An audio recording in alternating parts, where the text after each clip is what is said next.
of Watertown for remembering those athletes, those people who made Watertown such a unique place to grow up and such a wonderful place to live.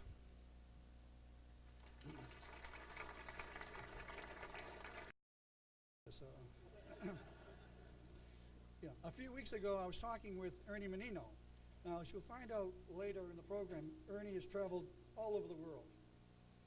And when we were talking, he kept saying, you know, Bob, I never forgot where I came from. I never forgot where I came from. Well, I said, Ernie, I never forgot where I came from either, because I never left. And to be quite honest, I never could understand why anybody would want to leave. I mean, where else could you find a Kay's Market, a Victoria Spa with its cast of characters that have been there since the turn of the century, a Joe's Variety, the OPG, Donahue's, the list goes on. Well, I'm kind of an extreme case, so you're looking at an extreme case. When I really think about it, I was born at the Mount Auburn Hospital. I live on Mount Auburn Street. And when this is all over, I'm going right back up the road.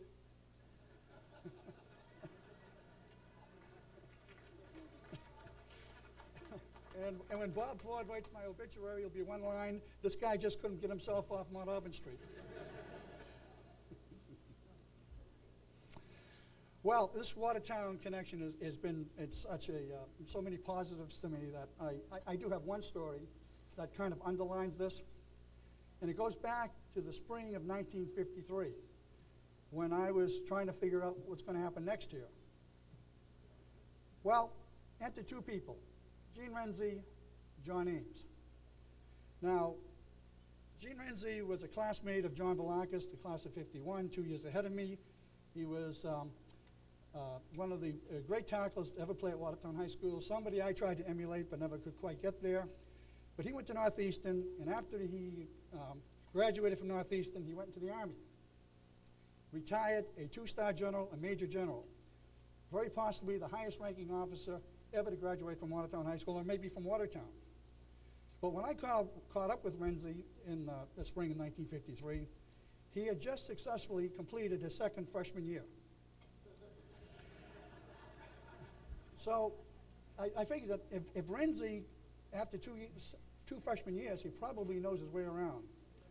So I called him up and I said, Gene, I'm thinking about going to Northeastern, can you help me? Well, that's just exactly what he did. He went and he went to talk to Joe Zabilski, the legendary football coach there, and inflated my talents. I got a call from Coach Zabilski, went into the office, had an interview. Well, I say an interview, he talked, I listened. At the end of the interview, he walked me across the quadrangle and introduced me to the admissions director, and I still remember his name. His name is Dean Garland. Well, I went home, and about 3 days later, I got a letter from Northeastern accepting me into the freshman class. So I thought that was pretty good. You know, that problem solved. Well, about 3 days after that, I got a telephone call. And at the other end of this telephone was a rather frantic woman. And she said, Bob, you have to come in Saturday and take the entrance exam. They have entrance exams in those days. So I was thinking about this. I said, why am I going to take an entrance exam when I've already been accepted? However, being well armed with the Watertown Public School education, I agreed and I went in and took the exam. About 3 days later, same woman called, only this time very calm, and said, congratulations, you passed the entrance exam. Now, what school would you like to be enrolled in? So I thought about that for a little while, and I said, well, what schools do you have? And she said, well, we have the School of Business Administration, Liberal Arts, Education, and Engineering. So I pondered that a bit, and I said, well, how about engineering? I kind of like the sound of that. Put me down for engineering. She said, okay. Now, what area of engineering would you like to major in? Well, what areas do you have? Well, we have mechanical engineering, civil engineering, industrial engineering, and electrical engineering. So I said, well, I think electrical engineering. That has a nice ring to it. Electrical engineering. So She hung up, I hung up. That evening, walked down to Mount Auburn Street. If you recall where Common Street comes into Mount Auburn Street, there used to be Parker Drug. A lot of you people remember that. And back at those times, it was kind of where East met West. First person I see is John Ames. John had just completed his freshman year at Tufts as an electrical engineer. So I said, John, guess what? I'm going to go to Northeastern. I'm going to major in electrical engineering. Well, then I got the look. You know, it's the look that we all know, the one that speaks volumes, the one that tells you that there's something wrong, something bad. We just don't know how wrong or how bad. Into John's car, up Mount Auburn Street to Adams Ave, and John started to lay out all his textbooks and papers in first year and second year. I looked and I said, John, these books, these papers, there are no words. All I see are these little squiggles. What's all the squiggles business?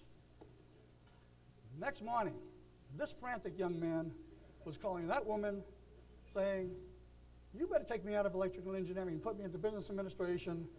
Spent 5 wonderful years in Northeastern, some of the best years of my life. Gene Renzi, John Ames.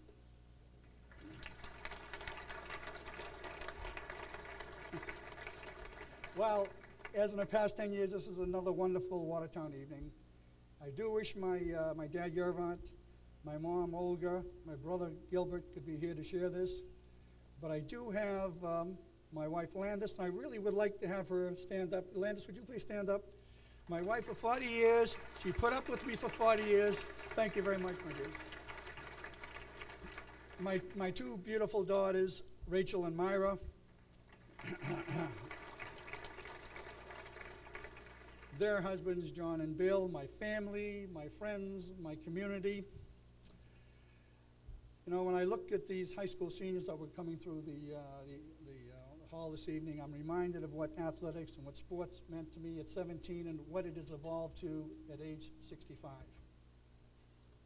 And I think it was best said by one of the great sports writers who wrote in the 30s and 40s, Grantland Rice, when he wrote, game called. Upon the field of life, the darkness gathers far and wide. The dream is done, the score is spun, that stands forever in the guide. Nor victory, nor yet defeat, is chalked against the player's name. But down the roll, the final scroll shows only how he played the game. I thank you for this honor.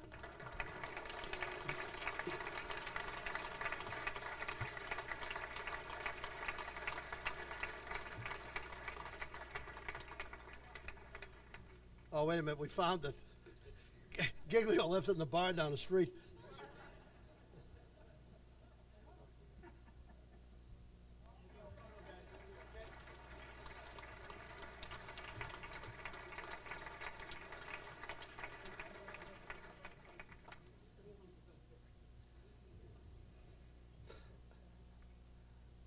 Thanks, John. Thanks, Sal. We had you on a Jocko watch for a couple of minutes there, Bob.